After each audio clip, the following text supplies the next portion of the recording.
Okay, I've decided to do a video in response to Opal Lover's video on YouTube on how he says the online Opal industry is a scam. I can't say I agree with his opinion, although I do agree with some of the statements he makes in that video. I do think his understanding of the market is pretty low level, and I think it shows that he's very inexperienced when it comes to Opal and the market dynamics. The pricing of rough Opal in the market follows a specific standard, with miners compensated based on the type of opal they find. For instance, potch opal typically sells for $2 to $10 per ounce, while gem grade material can fetch prices of $50,000 or more per ounce. Mining by hand is undeniably challenging. However, companies have transitioned to machine mining, significantly increasing their opal production. The video in question highlights a lack of understanding about the industry and the dynamics of the opal market. This is my perspective on the current online landscaping surrounding opal trading. The price of opal can vary significantly based on type, quality, and market demand. Sellers need to stay informed about current trends to price their pieces competitively. We're going to touch on supply and demand. The prices are either going to be up and down according to what supply conditions are doing. Obviously, at the moment, demand is very high, supply is limited, so naturally prices are going to be higher. If there were more miners on the opal fields, like there were years gone by, like in the 60s, 70s and 80s, the price of opal would plummet. So demand is outweighing supply at the moment, so prices are higher. It makes sense. It happens with oil. Opal's no different. You know, a lot of people say that there isn't a standard to opal. There is a standard to opal, and if you're buying and selling opal every day, you're in tune with what the standard is.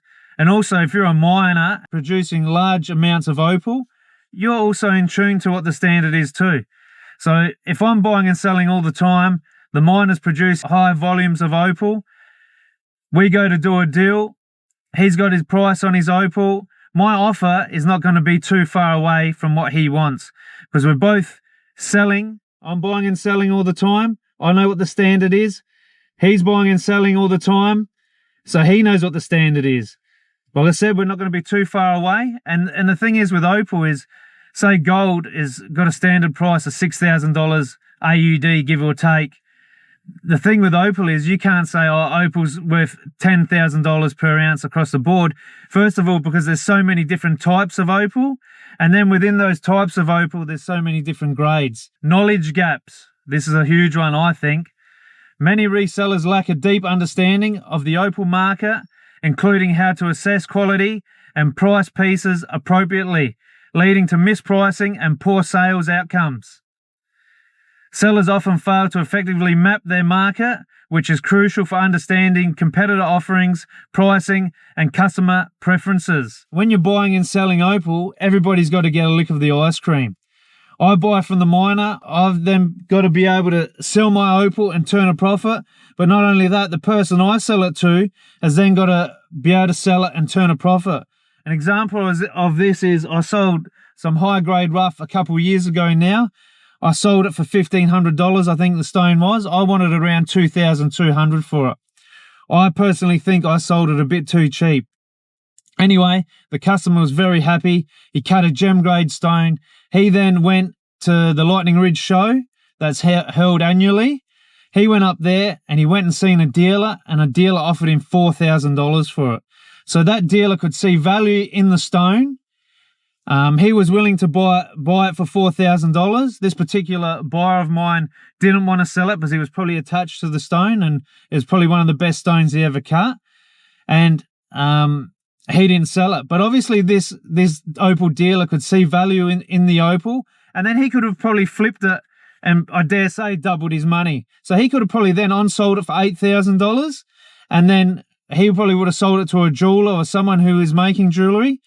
And then they could have probably, on-sold it for maybe $10,000 to $15,000 set. So I think the problem with the online market is education. Most people don't know the price of opal. They don't know the standard, and they don't know how to price the opal, especially rough. They can't look at a piece of rough and go, okay, I can sell this for $150. My customer, even if they run into problems now, because all Opal's got flaws, can they still turn a profit, or worst case scenario, break even on the Opal? Opal lovers' opinions of all Cooperpedia is cracky. That's a very uneducated opinion. Is he cutting the Opal in stages? So what we do is, say we're cutting 100 stones, we rub 100 stones back, give them a general shape, then we stick them on dob sticks for 24 to 48 hours. We then let the stone dry out. The stone will show its flaws if it does have flaws, and then we work with the flaws. All Opal's got flaws. Doesn't matter if it comes from Lightning Ridge, Andamuka, wherever. Every Opal field within those Opal towns has good and bad Opal as well. Opal can't always make 100% healthy. It's just the way it is. But with experience, I can look at a parcel and I can go, okay, I'm gonna buy that Opal just by the sound of it. It's healthy. By looking at it, some parcels I won't buy because I can look at it and I can go, you know what, that's probably going to be risky. But having said that, it might not crack, but I'm not willing to spend $50,000 on a parcel for a parcel to potentially crack. And that comes with experience. I've lost a lot of money on Opal. I've broken even on Opal, but I've also made money on Opal. So if you're winning 80% of the time, you're not losing. But like I said, it comes with experience. And how much experience does Opal lovers have at the end of the day? I think with jewellery making, he's probably got a lot of experience. But with Opal, I think his experience is very limited. And I think it shows. I think he's very good at getting attention. Is it the right attention? Maybe not. But he is very good at clickbait, and maybe that's what his objective and what his goals are at the end of the day. Also, saying buying off the miner is always a better option. I don't know about that. If you go to an Opal town and you don't have any knowledge of Opal and the types and everything like that, you're going to end up paying too much for the Opal, and you're going to do your ass. It's unless you know Opal, you're going to lose money.